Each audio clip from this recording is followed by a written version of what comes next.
کا قرینہ روح مکہ مدینہ آدمی کو بناتا ہے یہ انسان۔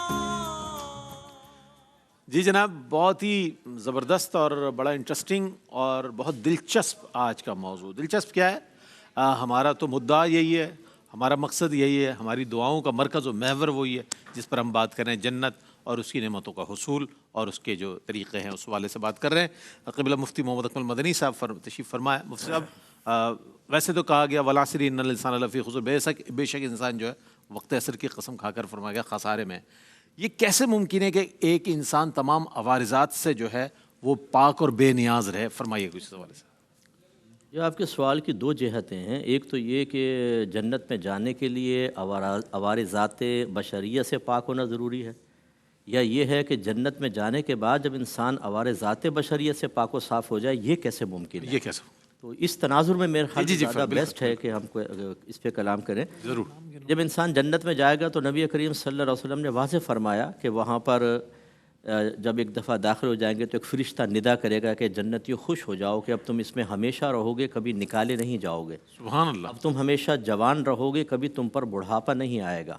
اب تم صحت مند رہو گے، تم کبھی بیمار نہیں ہوگے۔ اور نبی کریم صلی اللہ علیہ وسلم نے مزید فرمایا کہ وہاں بھوک نہیں لگے گی، نہ پیاس۔ تو صحابہ نے کہا رسول اللہ پھر ہم کھائیں گے پیئیں گے کس لیے؟ وہ نعمتیں کیوں ہیں؟ فرمایا وہ لذت کے لیے ہوں گی۔ پوچھا رسول اللہ پھر وہ کھانا ہضم کیسے ہوگا؟ کیونکہ یہاں تو ہم پھر واش روم وغیرہ جاتے ہیں۔ صحابہ نے سوالات کر تو صحابہ نے سب مسئلے سرکار نے فرمایا، دو چیزیں بیان فرمائی۔ ایک تو خوشبودار پسینہ آئے گا، اسی سے وہ ڈیزالو ہو جائے گا سب کچھ، اور دوسرا فرمایا کھانا کھا کے صرف ہلکی سی ڈکار لیں گے، وہ بھی خوشبودار ہوگی، کھانا ہضم ہو جائے گا۔ اسی طریقے سے اور بہت ساری باتیں بیان فرمائی۔ تو اس سے ظاہر ہوتا ہے کہ وہاں، اور عمر جو بیان فرمائی وہ راوی کو شک ہے 30 یا 33 سال۔ اچھا، اب یہ کیسے ہو سکتا ہے کہ ایک عمر تک میں آدمی قائم رہے، بیماری نہ ہو، اس کے اعضاء میں تغیر پیدا نہ ہو؟ یہ ہے عوارضات بشریہ سے باہر نکل آنا۔ نہ تھوک پھینکے گا آدمی، نہ وہاں نیند ہے، اچھا بس ہلکی سی اونگ لے گا اسی میں سب کچھ پورا ہو جائے گا، وہ بھی اگر چاہے گا تو، ورنہ 24 گھنٹے آپ دوڑے لگائیے گا، خوب شراب پیجیے گا، شہد پیتے رہیے گا، دودھ پیتے رہیے گا، حضرت نے فرمایا پانی بالٹی بھر کے پیجیے گا، کوئی منفی اثر نہیں ہوگا۔ اللہ، آپ اس نہر میں کود کے لمبے لمبے سانس لیجیے گا، کچھ بھی نہیں ہوگا آپ کو۔ پہاڑ پہ چڑھ کے چھلانگ لگائے گا سر کے بل، کچھ بھی نہیں ہوگا۔ جیسے کارٹون گرمی میں کرتا ہے نا، بلا تمثیل معاذ اللہ، وہ نہیں کہہ رہا ہوں، تو کچھ بھی نہیں ہوتا وہاں، کچھ بھی نہیں ہوگا تکلیف، یعنی ایک حیرت انگیز چیز ہوگی۔ اب یہ اصل میں عقل انسانی کا معاملہ یہ ہے کہ جو چیز مشاہدہ کرتی ہے، اور اللہ تبارک و تعالیٰ نے اپنی عطا سے جتنی اس کو کیپیسٹی دی ہے، اس کی انتہا سوچ اور فکر کی اس مشاہدے تک یا اللہ کی دی ہوئی صلاحیت تک ہوتی ہے۔ جب معاملہ اس سے آگے کا بیان ہوتا ہے تو دو چیزیں ہوتی ہیں، یا تو ایک شخص اپنی عقل کو مغلوب کر کے کہتا ہے سمجھ میں آئے نہ آئے آمنا صدقنا، ایک گروہ ہوتا ہے کہ ہمیں سمجھ میں نہیں آ رہا ہم تو انکار کریں گے، یہ گمراہ ہے۔ دنیا میں اللہ نے بہت ساری ایسی مثالیں رکھی ہیں، میں نے بہت سے ڈاکومنٹریز دیکھی، جو یہ ریچھ ہوتے ہیں بعض اوقات، یہ گزلی بیئرز ہوتے ہیں، یہ موسم آتا ہے بہار کا، اس میں خوب کھاتے ہیں، چربیاں بناتے ہیں، پھر 6 مہینے تک اگر فیمیل بھی ہوتی ہے نا، پیگننٹ ہوتی ہے یا بچے ہوتے ہیں، وہ ایک غار کے اندر داخل ہو جاتی ہے اور اس میں اپنے آپ کو مقید کر لیتی ہے اور کچھ کھاتی پیتی نہیں ہے، برف باری ہوتی ہے، سب بند ہو جاتا ہے۔ 6 مہینے تک جو اس نے کھایا ہے یہ چربی، وہ آہستہ آہستہ اس کی غذا بنتی رہتی ہے۔ 1 منٹ میں ایک دفعہ دل دھڑکتا ہے بس۔ اللہ نے یہ ہمیں ابھی دکھایا ہے کہ دیکھو اللہ چاہے تو ایک عام روٹین سے ہٹ کر انسان کو کر سکتا ہے۔ حضرت عزیر علیہ السلام، ان کی قوم آخرت کی منکر تھی، تو اللہ تبارک و تعالیٰ نے آپ پر نیند کو طاری فرمایا، اور آپ نے ایک بستی کو دیکھا تھا کہ اس کو الٹ دیا گیا تھا، تو آپ کے دل میں خیال آیا اللہ تعالیٰ تو اس کو کیسے اٹھائے گا؟ یہ اعتراض نہیں تھا بلکہ عین الیقین، یا اس کے ایک واقعی جو حقیقت تھی اس تک پہنچنے کے لیے درخواست کی ایک ابتدا تھی۔ تو اللہ نے آپ پر 100 سال تک نیند کو مسلط رکھا، تو آپ کا گدھا تھا وہ گل سڑ کے ختم ہو گیا، اور ایک آپ کا انگور کا رس تھا ایک روایت کے مطابق، اور کھجور۔ جب آپ 100 سال کے بعد جاگے ہیں تو اللہ نے کویسچن کیا کہ عزیر آپ کتنے عرصے سوئے رہے ہوں گے؟ کہا کہ دن کا ایک مختصر حصہ۔ فرمایا اپنے گدھے کو دیکھیں، آپ 100 سال سوتے رہے، گدھے کا حال کیا ہو گیا، لیکن اپنے رس کو اور کھجور کو دیکھیں وہ تر و تازہ۔ یعنی دیکھیں اب اللہ نے یہ دکھایا ہے معاملہ کہ اللہ چاہے تو بالکل الگ معاملہ ہٹا کر سکتا ہے۔ بے شک بے شک۔ اسی طریقے سے آپ دیکھیں ایک آدمی مریض ہوتا ہے، وہ اتنا غذا کھاتا ہے اور اچھی سے اچھی لذت والی چیز، یعنی عام آدمی، لیکن جب وہ مریض ہو جاتا ہے اسے اسی گوشت سے عجیب کراہت سی آتی ہے، کھا نہیں پاتا، نفرت سی ہوتی ہے، گھر والے کہتے ہیں بھائی دوا کھانی ہے، دو لقمے تو لے لو میرے بیٹے، وہ کہتا نہیں مجھے کچھ نہیں چاہیے، اللہ تعالیٰ طبیعت کو چینج کر دیتا ہے. وہی کہ جس کے بغیر رہ نہیں سکتا تھا اب اس میں اتنی اس کے لیے بیزاریت پیدا ہو جاتی ہے. تو اس کا مطلب یہ ہوا کہ اصل فاعل حقیقی میرے رب کی ذات ہے. بے شک بے شک. اس نے دنیا میں ہمیں کچھ دکھایا ہے اور یہ حقیقتاً ہماری عارضی انکساری کے لیے ہے. اگر جنت کا معاملہ یہاں ہوتا نا تو آپ دیکھیں کہ جس کے پیٹ میں گندگی بھری ہو، جس کے پورے بدن میں نجاست غلیظہ خون کی شکل میں دوڑ رہی ہو، جو نہائے نہیں تو جسم سے اسمیل آ جائے، جو کھانا کھاتا ہے پیٹ میں جا کے اس کو گندا کر دیتا ہے، پیشاب وغیرہ ہم کرتے ہیں، گندگی کا ایک مجموعہ بنے ہوئے ہیں، اس کے باوجود متکبر ہیں.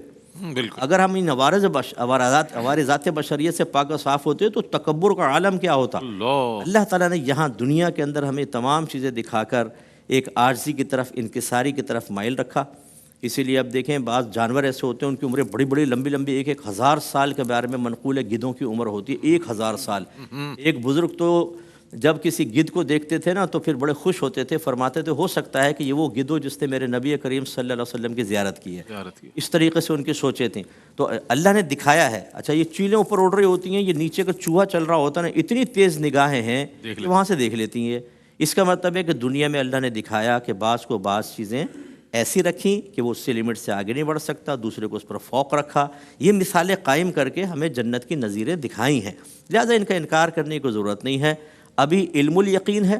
انشاءاللہ عز و جل اللہ کی رحمت سے امید ہے آپ بھی، ہم بھی، اور جتنے ہمارے بہن بھائی ہمیں اس عقیدت سے ملاحظہ کر رہے ہیں، اللہ کی محبت میں تشریف فرما ہے، ہم سب بھی اس عین الیقین بھی حاصل کریں گے انشاءاللہ. جیسے آپ یہاں چائے پی رہے ہیں، ہم بھی یہاں بیٹھے ہوئے ہیں، ایسے دسترخوان پہ جمع ہوں گے، ہمارے بہن بھائی بھی ہوں گے انشاءاللہ. سرکار نے فرمایا ایک جنتی دوسرے کی دعوت کرے گا 80,000 قسم کے کھانے لگائے گا. انشاءاللہ جب وہاں بیٹھیں گے نا اور کھا رہے ہوں گے پھر انشاءاللہ دیکھیے کہ کیا معاملہ ہوگا اور عین الیقین وہ کتنا خوبصورت ہوگا. اللہ تعالیٰ اس رمضان کی مبارک ساتوں میں ہماری زبان کو اور ہماری اس ارادوں کو، ہماری تمناؤں کو پورا فرمائے اور ہم سب کو جنت الفردوس کے دسترخوان پہ جمع فرمائے. اللہ پاک آپ کی زبان مبارک فرمائے.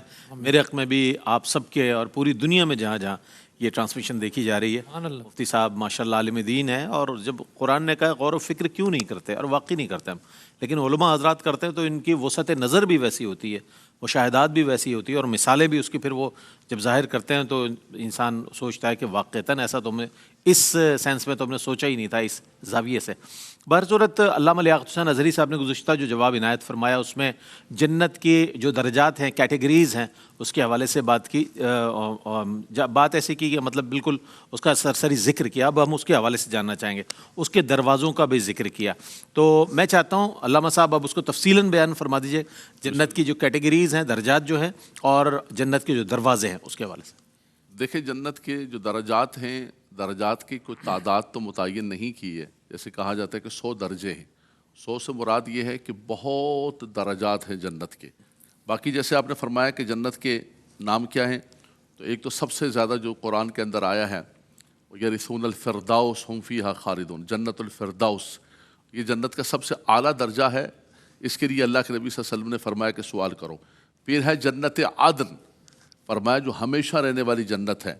پھر ہے قرآن کے اندر جس کا ذکر کیا ہے رئیس پہ، وہ ہے جنت نعیم، فرمایا جنت نعیم.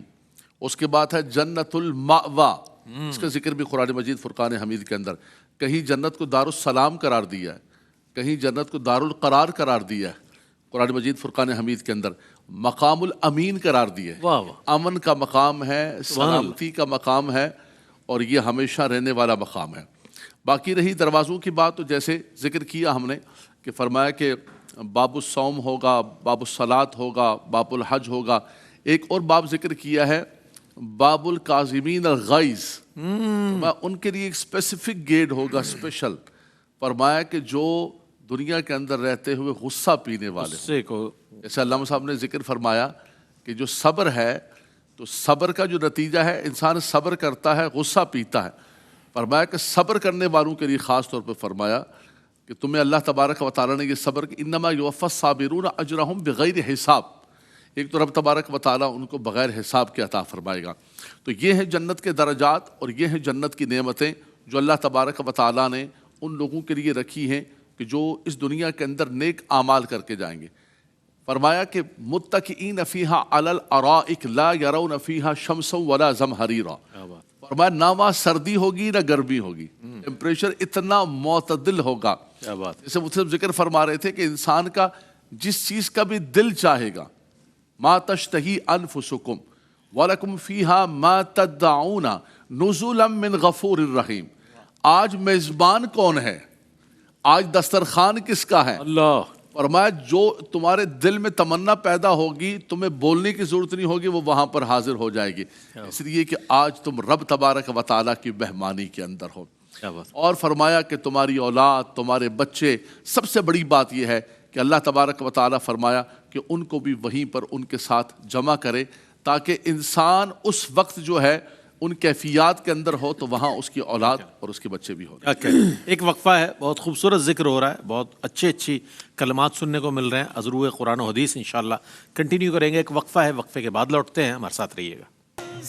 جی جناب، آپ کا خیر مقدم ہے. اور آج جنت اور اس کی تحصیل کے لیے کیے جانے والے اعمال، اس پر اس کی خوبصورتیاں اور اس میں اللہ نے جتنی دلکشی رکھی ہے اس کے حوالے سے بہت خوبصورت انداز میں از روح قرآن و حدیث، کوئی ادھر ادھر کی بات نہیں، قرآن و حدیث سے جو ثابت ہے وہ علماء حضرات جس انداز میں بیان فرما رہے، اس کو سننا چاہیے ہمیں. ہم قصے کہانیاں سننے کے بڑے عادی ہو گئے کہ ادھر کا قصہ، ادھر کی کہانی، اور پھر لوگوں میں چیز وائرل ہو جاتی ہے اور سمجھا جاتا ہے کہ یہی اصل بات تو ہے. قرآن و حدیث سے جو چیز بیان کی جائے اسے توجہ سے سنا کریں. اب میں بڑھ رہا ہوں علامہ حافظ اویس احمد صاحب کی طرف. علامہ صاحب، اکثر ہم کچھ چیزیں جب بیانات سنتے ہیں علماء حضرات کے تو یہ بھی آتا ہے کہ اس کے لیے سارے جنت کے دروازے کھول دیے جائیں گے. تو اب یہاں ہم یہ جاننا چاہتے ہیں وہ کون خوشبخت لوگ ہیں کہ جن کے لیے جنت کے سارے دروازے کھول دیے جائیں گے اور وہاں سے خوش آمدید کہا جائے گا؟ کیا کہیے گا؟ بسم اللہ الرحمن الرحیم. بنیادی طور پر اس میں یہ ذہن میں رکھنا چاہیے کہ جو تقوی کا جو درجہ ہے اس کے اعلیٰ ترین درجات، جو تقوی کے بھی جو درجات ہیں اس میں جو اعلیٰ ترین درجہ ہے جس پر جو لوگ فائز ہوں گے ان کو یہ سعادت ملے گی. قرآن کریم نے اس کی طرف اشارہ کیا ہے. سورہ الزمر کے آخر میں فرمایا کہ وسیق الذین اتقوا ربہم الی الجنۃ زمرا. یہ جو تقوی والے جب گروہ در گروہ جو ہے وہ اپنے رب کے حضور پیش ہوں گے اور انہیں جنت کی طرف لے جایا جائے گا، حتی اذا جاؤہا وفتحت ابوابہا. تو جب وہ اس جنت کی طرف آئیں گے تو اس کے دروازے کھول دیے جائیں گے. اللہ. ہاں، ابواب جو ہے وہ جمع کا صیغہ لایا گیا ہے. اور تقوی کے جو اعلیٰ ترین مناصب پہ جو لوگ فائز ہیں ان کے لیے اللہ پاک نے اس کی جو ہے وہ بشارت دی ہے. آپ صلی اللہ علیہ وسلم ایک دفعہ صحابہ کرام کی مجلس میں یہ بات لوگوں کو بتا رہے تھے کہ اللہ پاک نے ایک نماز کا دروازہ رکھا ہے، ایک روزے کا دروازہ رکھا ہے، ایک صدقے کا دروازہ رکھا ہے. تو اس میں اس طرف اشارہ تھا کہ نیکیاں تو سبھی لوگ کرتے ہیں مگر ہر ایک کی طبیعت پہ کسی چیز کا غلبہ ہوتا ہے. کسی کا شغف نماز سے زیادہ ہوتا ہے، کسی کے روزے سے زیادہ ہوتا ہے، کسی کا صدقے سے زیادہ ہوتا ہے. تو حضور صلی اللہ علیہ وسلم بتا رہے تھے کہ نماز والوں کو یہاں بلایا جائے گا، روزے والوں کو دروازے صوم سے بلایا جائے گا. تو حضور نے دروازوں کی ڈیٹیل بیان کی جیسے علامہ صاحب نے بھی فرمایا. تو حضرت ابوبکر صدیق رضی اللہ تعالیٰ عنہ بیٹھے ہوئے تھے، کہنے لگے یا رسول اللہ صلی اللہ علیہ وسلم، یہ ایسا شخص بھی ہوگا جو ہر دروازے سے جائے گا؟ حضور علیہ السلام نے فرمایا، صحیح مسلم کی حدیث ہے، مجھے امید ہے ابو بکر تو وہ شخص ہے کہ جو ہر دروازے سے بلایا جائے. سبحان اللہ، سبحان اللہ. اس کے لیے جنت کے سارے دروازے کھولے جائیں گے. اور اس موقع پر آپ صلی اللہ علیہ وسلم نے فرمایا کہ جب تم صدقہ دو نا تو جوڑ کا صدقہ دیا کرو. یعنی ایک بکری ہے تو 2 بکریاں کر کے دینا، ایک گائے ہے تو 2 گائے کر کے صدقہ کرنا.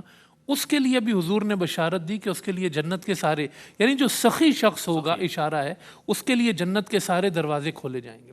اسی طرح آپ صلی اللہ علیہ وسلم نے ارشاد فرمایا کہ جو شخص اچھی طرح وضو کرے، وضو کرنے کے بعد یہ کہے اشہد ان لا الہ الا اللہ وحدہ لا شریک لہ واشہد ان محمدا عبدہ ورسولہ اللہم اجعلنی من التوابین واجعلنی من المتطہرین.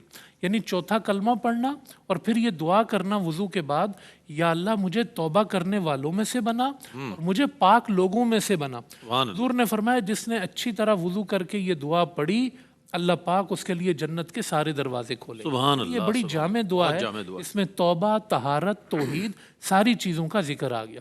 اسی طرح آپ صلی اللہ علیہ وسلم نے ارشاد فرمایا کہ جس کے 2 یا 3 بچے جو ہے سن بلوغت کو پہنچنے سے پہلے فوت ہو جائیں، جب قیامت کے دن یہ شخص جنت میں پہنچے گا تو جنت کے ہر دروازے پر اس کے بچے اس کو ویلکم کر رہے ہوں. سبحان اللہ. یہ وہ شخص ہوگا کہ ظاہر ہے اس نے صبر کیا اور اس کے بچے جو ہے وہ دنیا سے گئے، تو یہ جو ہے قیامت کے دن ہر دروازہ جو ہے اس کے بچے اس کے لیے کھلوائیں گے اور یہ جنت کے تمام دروازوں سے جو ہے وہ داخل ہو رہا ہوگا. تو یہ وہ نمایاں اعمال ہیں جو اس طرف اشارہ کرتے ہیں کہ ایک انسان جب نماز پڑھے نا اس میں درجہ کاملیت پہ پہنچے، صدقہ دے درجہ کاملیت پہ پہنچے، روزہ رکھے درجہ کاملیت پہ پہنچے. جو مومن، اسی لیے آپ صلی اللہ علیہ وسلم نے ایک حدیث میں یہ فرمایا بھی کہ جو اچھی طرح نماز پڑھے، تم میں روزہ رکھے، زکوٰۃ ادا کرے، پاکیزہ رکھے اپنے آپ کو، یعنی جو آپ کے فرائض ہیں نا ان فرضوں میں سے ہر فرض کو آپ اچھی طرح ادا کریں، واہ واہ. اس شخص کے لیے بھی یہ اجر ہوگا کہ ظاہر ہے نماز کا دروازہ بھی اس کے لیے کھلا ہوگا، روزے کا بھی کھلا ہوگا. تو اپنے تمام اعمال میں جو لوگ پورا کرتے ہیں اعمال کو، تو ان کے لیے بھی امید ہے کہ جنت کے سارے دروازے سبحان اللہ. شخص کے لیے کھلے ہوئے ہوں گے اور سلام سلام کی صداؤں میں سبحان اللہ. جنت میں داخل ہو رہا ہوگا. کہ کتنی مختصر عمریں ہیں دیکھا جائے دیگر امتوں کی مناسبت سے، لیکن اعمال کتنے کم ہیں اور جزا کتنی بڑی ہے.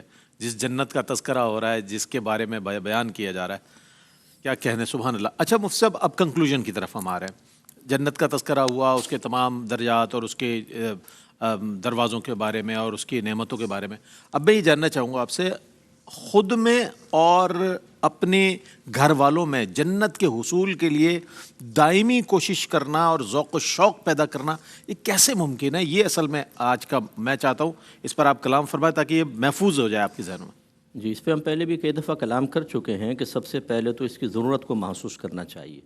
اللہ تبارک و تعالیٰ نے واضح طور پہ حکم فرمایا، یا ایھا الذین آمنوا قوا انفسکم واہلکم نارا وقودھا الناس والحجارہ. اے ایمان والو، اپنے آپ کو اور اپنے گھر والوں کو جہنم کی اس آگ سے بچاؤ جس کا ایندھن آدمی اور پتھر ہے. جسٹ اپوزٹ دیکھ لیں تو اے ایمان والو، اپنے گھر والوں کو جہنم سے بچا کر جنت میں لے کے جاؤ. یہی مسئلہ ہے. اس کا مطلب ہے گھر کے سرپرست پر ذمہ داری ڈالی گئی ہے. اولاً ذمہ داری شوہر پر اور ساتھ ساتھ اس کی زوجہ پر بھی، کہ پورے گھر کو جنتی ایک ماحول بنانا، جنت تک لے کر جانے کی ذمہ داری دونوں پہ اللہ نے ڈالی ہے. اسی لیے جب کبھی کوئی نکاح کی میں تقریب میں شرکت کرتا ہوں اور بیان رکھا ہوتا ہے تو میں نکاح کے بڑے مقاصد میں اس کو شمار کرتا ہوں کہ باقی ضمنی مقاصد اپنی جگہ بالکل ٹھیک ہیں، لیکن جب ایک شخص شادی کرتا ہے تو گویا کہ اس آیت کا مصداق بنتے ہوئے وہ ذمہ داری لیتا ہے کہ نہ صرف اپنے آپ کو بلکہ اپنی فیملی کو بھی جنت میں لے کر جاؤں گا. یہ اہمیت ذہن میں رکھیں. اب اگر یہ نہیں کر سکے تو اس کا مطلب ہے اللہ تبارک و تعالیٰ کے حکم کے خلاف آپ گئے اور پھر جہنم سے بچنا مشکل ہوگا. اپنے آپ کو جہنم کی آگ سے بچانے کے لیے آدمی کو علم دین سیکھنا چاہیے، کم از کم فرض علوم، جس سے فرض، واجب اور سنت موقدہ کی اچھی طرح پہچان ہو. اسی طرح حرام، مکروہ تحریمی اور سنت موقدہ کا ترک، جس کو اصاعت کہتے ہیں شرعی اصطلاح میں، اس کی معرفت حاصل ہو. اس کے بعد پھر چاہے کسی بھی دور میں ہو، یا ایھا الذین آمنوا ادخلوا فی السلم کافہ، ایمان والو اسلام میں پورے داخل ہو جاؤ. زمانے بھی اللہ نے بنائے، اس کا علم قدیم ہے، وہ جانتا ہے کس طرح کے تغیر زمانہ ہوں گے. دین پر چلنا ایک وقت میں کتنا مشکل ہوگا. اس کے باوجود اگر یہ حکم باقی رکھا تو معلوم ہوا کہ یہ تحت قدرت ہے، انسان اس پر قادر ہے. ورنہ لا یکلف اللہ نفسا الا وسعہا، اللہ کسی جان کو اس کی ہمت سے زیادہ آزمائش میں مبتلا نہیں کرتا. لہذا جہاں عذر ہے علماء سے معلوم کر کے رعایت لے لیں، ورنہ پھر اس کے اوپر عمل کریں کہ پہلے فرض علم سیکھا، اس کے تقاضے کے مطابق عمل کیا، اپنے آپ کو اچھا رول ماڈل بنایا، پھر اپنی زوجہ، ایسی زوجہ کا انتخاب کیا جو ان معاملات میں رکاوٹ نہ بنے بلکہ متعاونہ بنے، اور اس کے بعد جو ہے اپنے بچوں کی اچھی تربیت. پھر بھی اس میں کمی کوتاہی ہوئی تو ہم انسان ہیں، بتقاضائے بشریت ہو سکتی ہے، اللہ کی رحمت پر یقین رکھے بہتر ہوگا. تو اس کا مطلب یہ ہوا گھر کے اندر ایک اچھا ماحول بنانا کہ سب علوم دینیہ ضروریہ سے کم از کم واقف ہوں، اس کے تقاضے کے مطابق عمل کر رہے ہوں. توبہ کا علم بھی ہو کہ کبھی بتقاضائے بشریت گناہ ہو جائے تو پھر انسان فوراً توبہ کی طرف مائل ہو.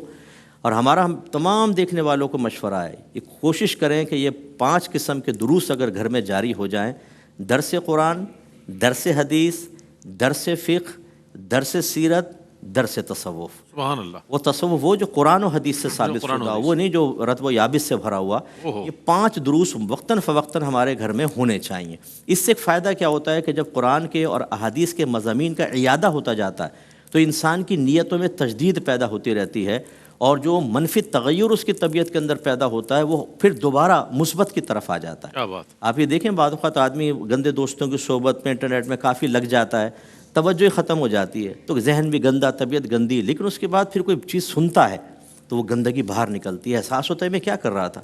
اگر یہ تسلسل سے احساس قائم رہے تو گندگی کی طرف جائے کیوں انسان. اس لیے اپنے گھر میں ایک تغیر پیدا کرنا, تبدیلی پیدا کرنا بہت ضروری ہے. اور ہم نے اس پر بھی کلام کیا تھا کہ اس کے لیے سب سے ضروری چیز احساس ذمہ داری کے بعد اپنی نفسانی خواہشات پر غلبہ ہے. اگر ایک والد ایک والدہ خود گناہوں سے اپنے آپ کو روک نہیں پاتے, اس میں لذت محسوس کرتے ہیں اور نفس کے تابع ہو کر ان خواہشات کی تکمیل کر کے بچوں کے لیے برے رول ماڈل بن جاتے ہیں, تو گھر میں اچھا ماحول کیسے بنے گا. مفادات ذاتیہ, خواہشات نفسانیہ کو اللہ کے لیے تھوڑا سا دبا کر, قربان کر کے بچوں کے لیے اچھا مستقبل فراہم کریں, پوری فیملی جنت میں خوش رہے گی انشاءاللہ. سبحان اللہ سبحان اللہ, کیا خوبصورت کلمات آپ نے ارشاد فرمائے.